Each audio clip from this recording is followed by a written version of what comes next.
C'est une méthode utilisée depuis une dizaine d'années déjà dans certains vergers du Limousin, semer la confusion sexuelle.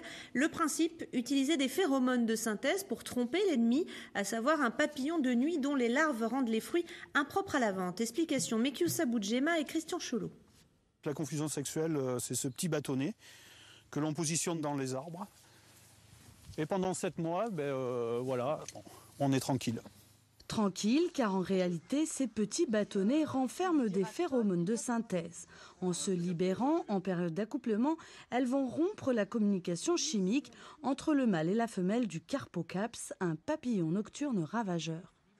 Ce papillon-là, s'il s'accouple avec les femelles, donc la femelle va pondre des œufs, ça va faire une petite larve, et la larve, nous, on va la retrouver dans le fruit. Donc une larve qui est dans le fruit, il n'est même plus destiné pour le monde industriel, je veux dire compote et tout ça, ça part directement à la poubelle.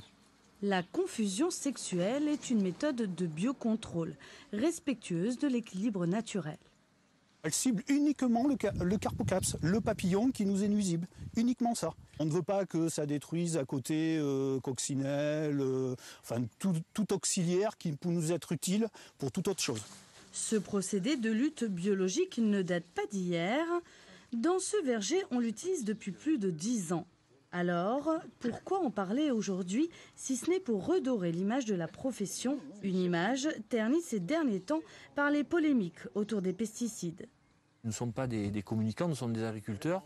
On veut essayer avec nos peu de moyens de montrer au grand public que notre métier, c'est pas celui qu'on veut laisser entendre et qu'on est des gens respectueux de l'environnement et qu'on essaye de faire le maximum d'efforts pour utiliser le moins de produits phytosanitaires possible. En communiquant, l'Association nationale Pommes-Poires et l'AOP Pommes du Limousin espèrent également encourager davantage d'arboriculteurs à l'utilisation de solutions alternatives.